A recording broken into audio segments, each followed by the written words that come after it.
Hi friends, ഇന്നൊരു oats ഉപ്മാവിൻ്റെ റെസിപ്പിയാണ്. അതിനുവേണ്ടി ഞാൻ 2 കപ്പ് അളവിൽ ഓട്സ് ഒന്ന് നന്നായി റോസ്റ്റ് ചെയ്തെടുക്കുന്നുണ്ട്. ഇനി അതേ പാത്രത്തിലേക്ക് തന്നെ ഈ ഓട്സൊക്കെ ഒന്ന് മാറ്റിയതിന് ശേഷം നമുക്ക് ഓയിലോ വെളിച്ചെണ്ണയോ ചേർത്ത് കൊടുക്കാം. കൂടെ തന്നെ കുറച്ച് നെയ്യ് കൂടി ചേർക്കുന്നുണ്ട്.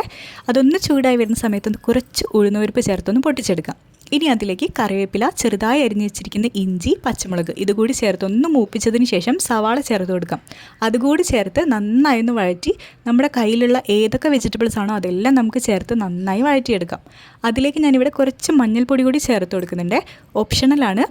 ഇനി നമുക്ക് ഓട്സ് അളന്നിട്ടുള്ള അതേ പാത്രത്തിൽ 2 കപ്പ് താഴെ വെള്ളം ചേർത്ത് കൊടുക്കാം.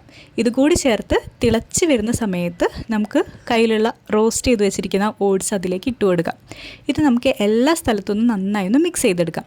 ഇത് ഒരുപാട് മിക്സ് ചെയ്യേണ്ട ആവശ്യമില്ല, പെട്ടെന്ന് കുഴഞ്ഞു പോകാനുള്ള ചാൻസ് ഉണ്ട്. ഇനി ഇതൊന്ന് മൂടി വെച്ചിട്ട് നമുക്ക് വേവിച്ചെടുക്കാം. ഇത് പെട്ടെന്ന് തന്നെ ഓട്സ് ആയതുകൊണ്ട് വെന്ത് കിട്ടും കേട്ടോ. ഒരു 2-3 മിനിറ്റ് നേരം മാത്രം നമുക്കൊന്ന് മൂടി വെച്ച് വേവിച്ചാൽ മതിയാവും. ഇതിവിടെ റെഡി ആയിട്ടുണ്ട്. അപ്പോൾ നല്ല ടേസ്റ്റി ആയിട്ടുള്ള ഓട്സ് ഉപ്പുമാവാണ്. എല്ലാവരും ഒന്ന് ട്രൈ ചെയ്ത് നോക്കിയിട്ട് അഭിപ്രായം പറഞ്ഞോളൂ.